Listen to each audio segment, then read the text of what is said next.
एक ऐसी दुनिया जहां टाइम एक करेंसी है। यहां पर सभी लोग टाइम कमाते हैं और उसे खर्च करते हैं। यानी अगर आपको कोई चीज खरीदनी है तो आपको अपनी जिंदगी का कुछ टाइम देना पड़ेगा, तभी वो चीज आप खरीद सकते हैं। लेकिन इस दुनिया में एक बेहतर जिंदगी गुजारने के लिए आपके पास ज्यादा टाइम का होना बहुत जरूरी है, क्योंकि इस दुनिया में जब एक इंसान के पास 25 साल पूरे हो जाते हैं तो उस इंसान के हाथ पर 1 साल का टाइम शुरू हो जाता है। यानी अब उसके पास जीने के लिए सिर्फ 1 साल है। अगर वो 1 साल से ज्यादा जिंदगी गुजारना चाहता है तो वो मेहनत मजदूरी करके अपनी जिंदगी का टाइम कमा सकता है। अगर उसके टाइम का काउंटडाउन 0 हुआ तो उस इंसान की वहीं पर मौत हो जाती है। जहां हम एक तरफ अमीरों को देखते हैं जिनके पास जीने के लिए हजारों साल का टाइम होता है, यानी वो अपनी एक अच्छी जिंदगी गुजार सकते हैं और अपनी पसंद की कोई भी चीज ले सकते हैं। वहीं दूसरी तरफ गेट्टो शहर में रहने वाले गरीब लोग हैं जिन्हें जिंदा रहने के लिए मेहनत मजदूरी करके टाइम कमाना पड़ता है। इन गरीबों के शहर में हम विल नाम के एक इंसान को देखते हैं जिसके पास सिर्फ 23 घंटे बचे होते हैं। वो अपनी माँ के साथ रहता है जिसका आज 50वां जन्मदिन है। विल अपनी माँ के साथ उसका बर्थडे सेलिब्रेट करता है। विल की माँ उससे कहती है, मेरा 50वां जन्मदिन है, अब तक तो मुझे दादी बन जाना चाहिए था। विल जवाब देता है, गर्लफ्रेंड से मिलने का मेरे पास टाइम नहीं है। विल की माँ के पास सिर्फ 3 दिन का टाइम होता है। वो विल से कहती है, इन 3 दिन के टाइम से मैंने आधा टाइम किराए पर देना है और आधा बैंक का लोन जमा कराना है। मैं यहाँ 2 दिन नहीं रहूंगी। तीसरे दिन मैं बैंक का लोन जमा कराकर बस स्टॉप पर मिलूंगी और मेरे पास टाइम बहुत कम होगा। तुम वहां मेरे लिए जरूर आना। वो उसे अपने 30 मिनट देती है और कहती है, अच्छा सा लंच कर लेना। अपनी माँ को हैप्पी बर्थडे बोलकर विल वहां से चला जाता है और कहता है, मेरे वापस आने के बाद हम दोनों सेलिब्रेट करेंगे। रास्ते में विल को एक छोटी बच्ची मिलती है जो उससे अपने बिल्स भरने के लिए 1 मिनट का टाइम मांगती है। विल उसे अपने सेलफोन में 5 मिनट दे देता है। यहाँ हम देखते हैं कि लोग अपना टाइम एक सेलफोन में स्टोर करके बाद में खर्च कर सकते हैं। उसके बाद विल अपने काम के लिए फैक्ट्री जाता है। काम शुरू करने से पहले विल कॉफी लेने जाता है। वहां वो देखता है कि कल तक जिस कॉफी का रेट 3 मिनट था, आज उसे बढ़ाकर 4 मिनट कर दिया गया है। इस पर विल को गुस्सा आता है, लेकिन फिर भी वो कॉफी लेने के लिए अपनी जिंदगी के 4 मिनट दे देता है और काम पर चला जाता है। सारा दिन काम करने के बाद विल शाम को एक पार्टी में जाता है। वहां उसे उसका दोस्त मिलता है। वो उसे बताता है, तुम यकीन नहीं करोगे, ये आदमी सबके लिए ड्रिंक फ्री खरीद रहा है और इसके पास 116 साल हैं। विल जब उस आदमी के हाथ पर देखता है तो सच में उसके पास 116 साल का टाइम होता है। वो समझ जाता है कि ये आदमी न्यू ग्रीनिश सिटी से आया है। उसके बाद विल उस आदमी के पास जाकर कहता है, तुम्हें यहां से निकलना चाहिए वरना कोई तुम्हें मारकर तुम्हारा टाइम चुरा लेगा। वो आदमी विल की बात को इग्नोर करके ड्रिंक करने लगता है। थोड़ी देर में वहां फोर्टिस नाम का एक गैंगस्टर अपने आदमियों के साथ आता है, जिसे देखकर सब लोग बाहर निकल जाते हैं। वो इस शहर का बड़ा गैंगस्टर होता है जिसके पास ज्यादा टाइम होता है। वो उनसे जबरदस्ती टाइम लेकर उन्हें मार देता है। वो आदमी के साथ भी यही करने वाले थे। विल छिपकर ये सब देखता है। फोर्टिस कहता है, क्यों ना आज टाइम फाइट हो जाए। वो अमीर आदमी कहता है, मुझे थोड़ा टाइम दो। फिर वो बाथरूम में उल्टी करने चला जाता है। फोर्टिस का आदमी भी उसके साथ जाता है ताकि वो भाग न जाए। तभी विल वहां आकर फोर्टिस के आदमी को मार देता है और उस अमीर आदमी को अपने साथ बाहर निकालकर एक जगह ले जाता है। वो उससे कहता है, आखिर तुम वहां क्या कर रहे थे? मैंने तुम्हें बोला भी था कि तुम्हारी जान को खतरा है। वो अमीर आदमी विल को अपना नाम हेनरी बताता है। विल उससे कहता है, अब हमें पूरी रात यहीं गुजारनी पड़ेगी। हेनरी विल से पूछता है, तुम असल में कितने साल के हो? विल जवाब देता है, मैं 28 साल का हूँ। हेनरी कहता है, मैं 105 साल का हूँ। विल कहता है, अच्छी बात है, लेकिन ऐसी जगह आने से तुम मारे जाओगे। हेनरी कहता है, मैं और ज्यादा जीना नहीं चाहता। कुछ लोग अमर रहें, इसके लिए कईयों को मरना पड़ता है। वो आदमी उससे कहता है कि तुम सच में कुछ नहीं जानते। विल उससे कहता है कि तुम्हारा मतलब क्या है? फिर आदमी विल को सारी बात बताता है और कहता है कि आप लोगों ने कभी सोचा है कि गेटो में एक साथ टैक्सेस क्यों बढ़ जाते हैं? सारी चीजें महंगी हो जाती हैं ताकि गरीब लोग मरते रहें। दरअसल ये टैक्सेस इसीलिए बढ़ा दिए जाते हैं ताकि इसका अमीर लोगों को फायदा होता रहे। अमीर आदमी विल से कहता है कि अगर तुम्हारे पास मेरे जितना टाइम होता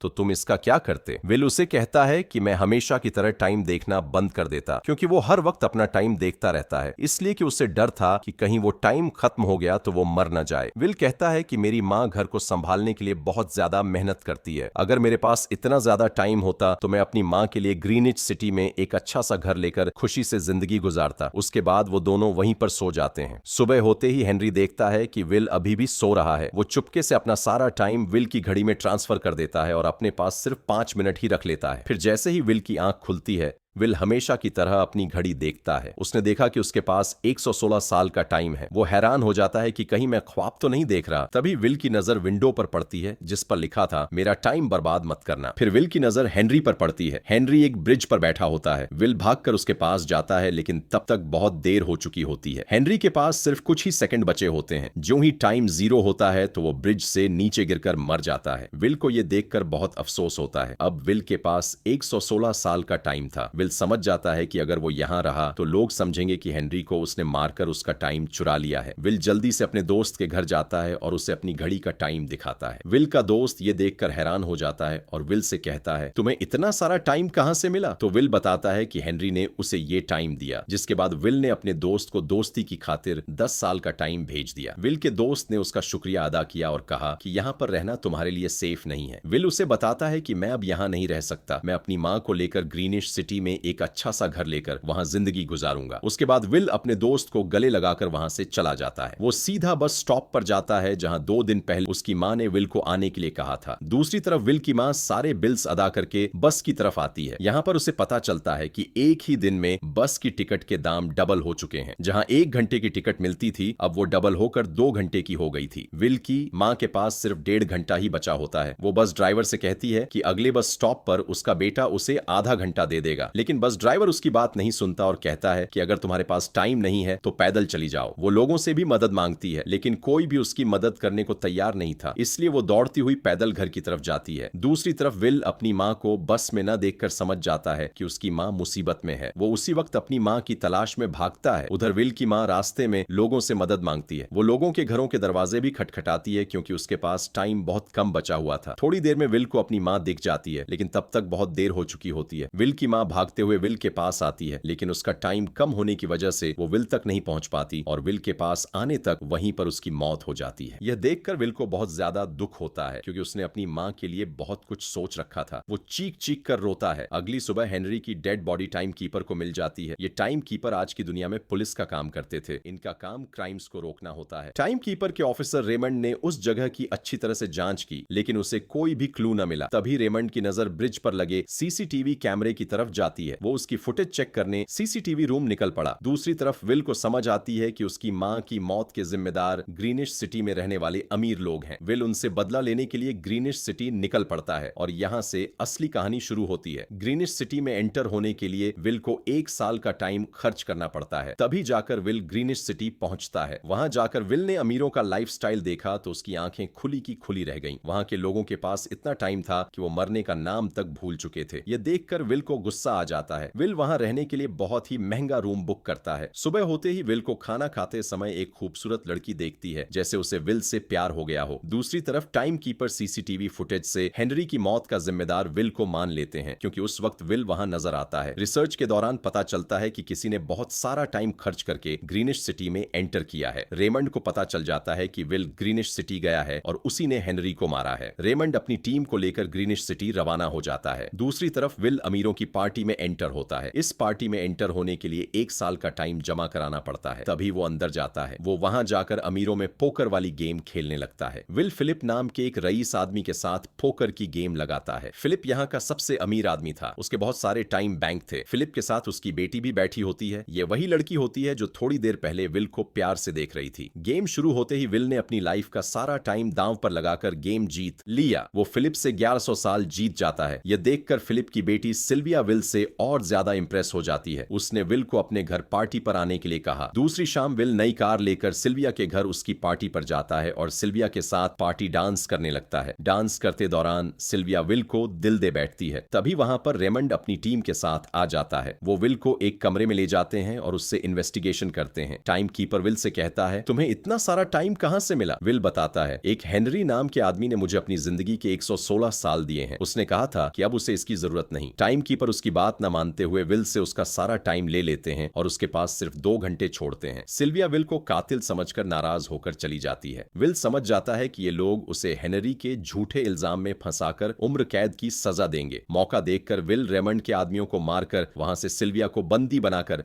अपने साथ ले भागता है। वो रेमंड के आदमियों से बचकर वापस अपने गेट्टो शहर में पहुंचता है। उस वक्त विल के पास सिर्फ 1 घंटा बचा था। उसने सिल्विया से टाइम मांगा, लेकिन सिल्विया ने उसे हेनरी का कातिल समझकर टाइम देने से इनकार कर दिया। ज्यादा ओवर स्पीड की वजह से उसने रोड पर बिछी नुकीली कील को नहीं देखा। जैसे ही कार नुकीली कील के पास पहुंची, टायर फट गए और वो ब्रिज के नीचे गिरकर बेहोश हो गए। असल में यह नुकीली कील शहर के सबसे बड़े गैंगस्टर फोर्टिस और उसकी गैंग ने बिछा रखी थी, जो लोगों से टाइम चुराते थे। उसने देखा कि सिल्विया के पास बहुत ज्यादा टाइम है। वो सिल्विया का टाइम चुराकर वहां से निकल जाता है। तभी विल और सिल्विया को होश आता है। सिल्विया ने अपने हाथ की तरफ देखा तो उसके पास सिर्फ 30 मिनट बचे थे। फिर विल सिल्विया को वहां से भगा कर ले जाता है। टाइम कीपर जब वहां पहुंचता है तो वो देखता है कि विल की कार का एक्सीडेंट हुआ है और वो दोनों वहां नहीं है। इसका मतलब है कि वो अभी भी जिंदा हैं। विल भागते हुए अपने दोस्त के घर पहुंचा। जब उसके दोस्त की पत्नी ने दरवाजा खोला तो उसने रोते हुए कहा, तुम्हारे दिए हुए 10 साल से मेरे पति ने बहुत ज्यादा शराब पी ली थी और उनकी मौत हो गई। ये सुनकर विल को बहुत दुख होता है। अब उनके पास भी बहुत कम टाइम बचा था। तभी विल सिल्विया की डायमंड रिंग को देखकर उसे एक डायमंड की दुकान पर बेच देता है, जिससे उन्हें रिंग के बदले 2 दिन मिलते हैं। उसके बाद विल सिल्विया को एक फोन बूथ पर ले आया और उसके डैड फिलिप को कॉल करके बताया कि उसकी बेटी अब तक सही सलामत है। अगर वो उसे वापस पाना चाहता है तो कल सुबह तक 10,000 साल का टाइम बैंक से गरीबों में बांटे। विल फिलिप को कल सुबह तक का टाइम देता है। हालांकि फिलिप के लिए ये रकम कोई मायने नहीं रखती थी, लेकिन वो गरीबों की मदद नहीं करना चाहता था। उसके बाद विल सिल्विया को अपने घर ले आता है और दोनों सुबह होने का इंतजार करते हैं। इसी दौरान सिल्विया विल से पूछती है, तुम्हारा परिवार कहाँ है? विल बताता है, पिछली रात मेरी माँ का टाइम खत्म होने की वजह से उसकी मौत हो गई। सिल्विया को यह सुनकर बहुत दुख होता है। उसे एहसास होता है कि यहाँ गरीब लोग एक दिन का टाइम कमाने के लिए कितनी मेहनत करते हैं और हर वक्त मौत के डर में जीते हैं कि कहीं उनका टाइम खत्म न हो जाए। अगली सुबह जब बैंक खुली तो किसी को बैंक से टाइम नहीं मिला। सिल्विया यह देखकर बहुत मायूस हो गई कि टाइम के आगे उसकी बेटी की भी कोई कीमत नहीं। सिल्विया को समझ आ गया कि उसके डैड सिर्फ एक बिजनेसमैन नहीं है, बल्कि वो गरीबों की मौत से एक एक मिनट जमा करते हैं। सिल्विया को मायूस देखकर विल ने उसे वापस घर जाने को कहा। वो उसे फोन बूथ पर ले आया और अपने डैड से मदद बुलाने के लिए कहा और उसकी सेफ्टी के लिए एक गन भी दी। सिल्विया फोन पर अपने डैड को कॉल करती है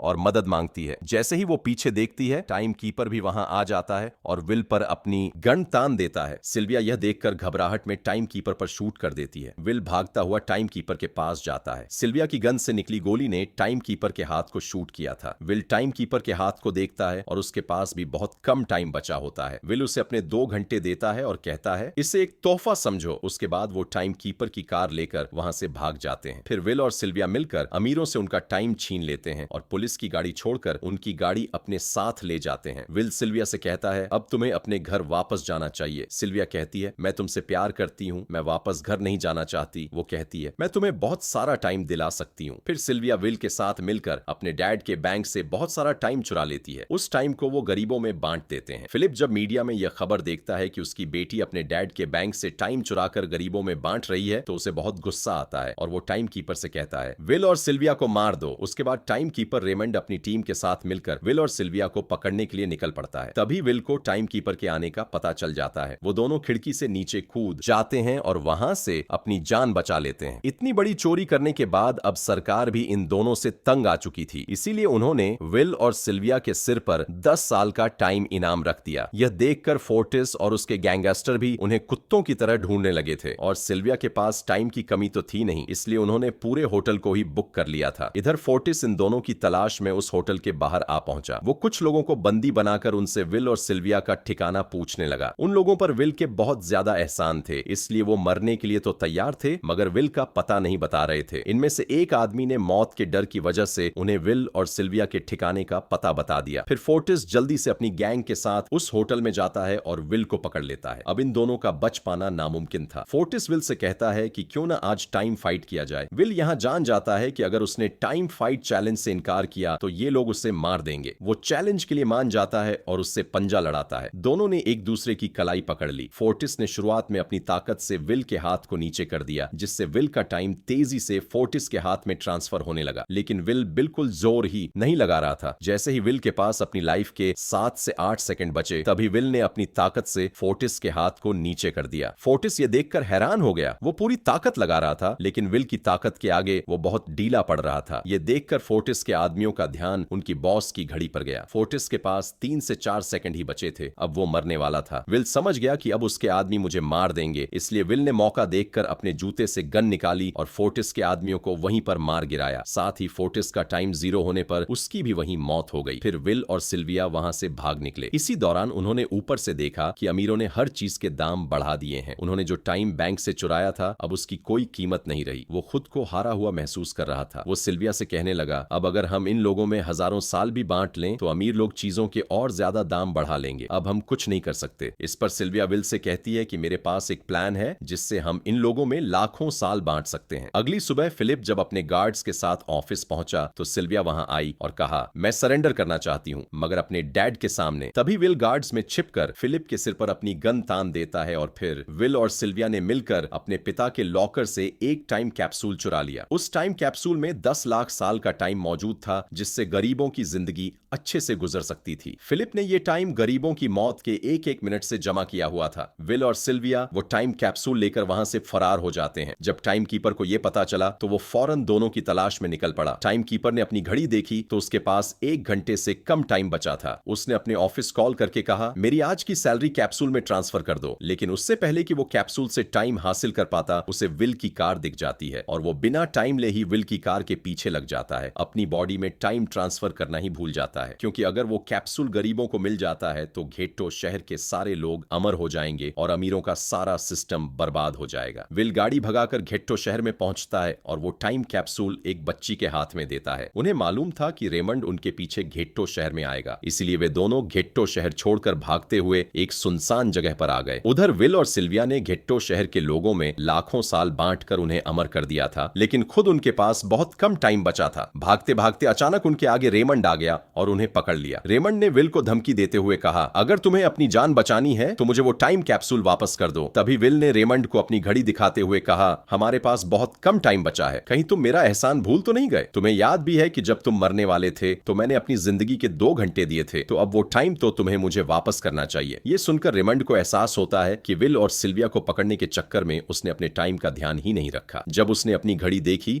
तो उसके पास सिर्फ 5 सेकंड बचे थे, जो देखते ही देखते खत्म हो गए और रेमंड की वहीं मौत हो जाती है। वो दोनों रेमंड से तो बच जाते हैं, लेकिन अब उनके पास भी सिर्फ 1 मिनट बचा था। उन्होंने देखा कि इस सुनसान इलाके में उनकी कोई मदद नहीं कर सकता। दोनों ने अपनी मौत को पास देखकर एक दूसरे को गले लगा लिया। तभी विल की नजर रेमंड की कार पर पड़ती है। वो तुरंत दौड़कर रेमंड की कार से उसकी सैलरी का टाइम ले लेता है। उसके बाद वो सिल्विया को टाइम देने उसकी ओर भागता है। सिल्विया भी तेजी से विल की तरफ दौड़ती है। अब सिल्विया के पास कुछ ही सेकंड बचे थे। ये बिल्कुल वही सीन था जब विल ने अपनी मां को खोया था। विल अपनी मां को तो खो चुका था, लेकिन वो सिल्विया को नहीं खोना चाहता था, इसलिए विल ने वक्त पर सिल्विया का हाथ पकड़ लिया और उसकी जान बचा ली। वो दोनों खुश होकर रहने लगे। विल और सिल्विया की वजह से अब घेट्टो शहर के सारे लोग भी अमर हो गए थे और वो भी अपनी अच्छी जिंदगी गुजारने के लिए ग्रीनिश सिटी की तरफ निकल पड़े। इससे अमीरों का सारा सिस्टम बर्बाद हो गया। यहीं पर यह कहानी खत्म होती है। अगर आपको वीडियो अच्छी लगी हो तो हमारे चैनल को सब्सक्राइब करें और वीडियो को लाइक करें।